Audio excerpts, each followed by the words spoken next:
50, magpi-50 pa lang siya. Puro na puti yung buhok niya. Then, meron akong pamangkin na 17 years old, puro na uban yung buhok niya. Dami siyang uban as in. Kaya siya, nagtitina, nag-color. Bakit ganon?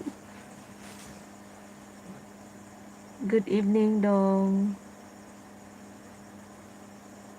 Mantala yung iba, inis na inis sila kasi makapal yung buhok nila.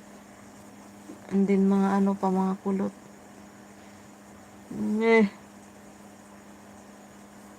Bakit yung sa buhok pa sa ulo, hindi na lang yung makalbo yung sa baba, no? Bakit yung sa baba tuloy, as in, full pa siya, and makapal pa na na. Dapat yun ang hindi pa inuuban, no? Siguro hindi yun stress. Yung ulo sa taas, stress.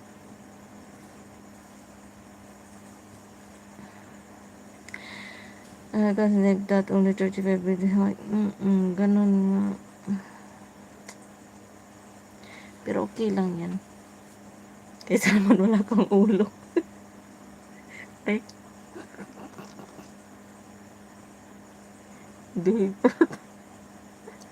Dihig pala tayo ngayon, no?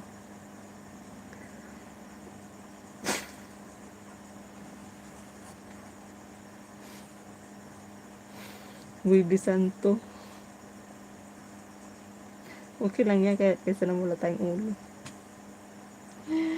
Dong Melvin, thank you.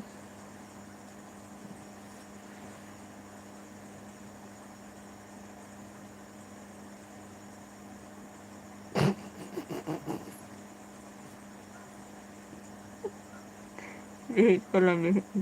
Sorry, Lord. Sorry po.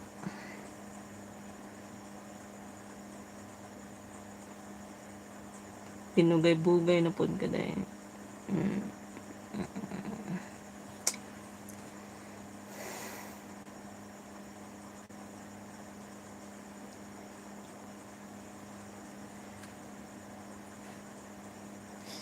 Diba?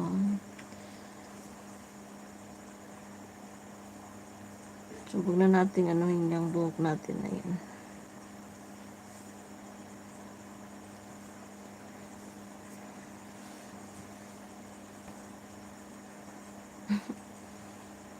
Speaking buhok ko kasi.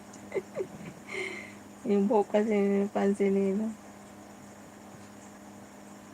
Pero dati naman makapal yung mukha. Mukha ko sana. Dati naman makapal yung mukha ko. Makapal yung buhok ko. Dati naman makapal yung buhok ko. Naubos lang yan. Naubos lang yan nung stress. Ibigay na rin.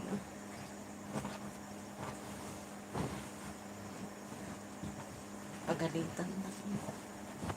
Kanina pa ako. Pagalitan tayo. Sorry. Sorry po.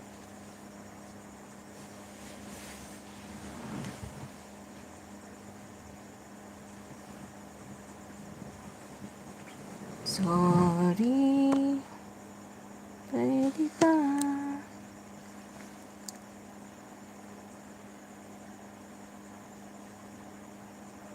Ang mga kamis din yan, no? Pero sa tayo magagawa kasi lahat tayo doon papunta. Lain pod, no? Dili. Tayo mga avatar. Ayaw kong maging avatar.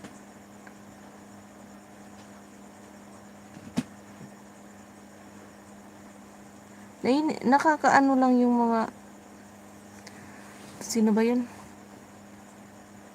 Yung mga artista. Artista na nga yun, magaganda na nga yan. Mga alagang-alaga pa yan. Tapos pag nagpo-post sila ng medyo nag-iiba na yung mukha nila or nangungulubot na, nagkakaroon ng mga sagi-sagi na ganyan. Tulad di Claudine, no? Si Claudine, ang ganda-ganda kaya niyan. Tapos bigla kung may magkukomment na tumanda na, ang tanda na, ang pangat na, mga artista na nga yan. Tapos may magkukomment lang gano'n. Talaga mga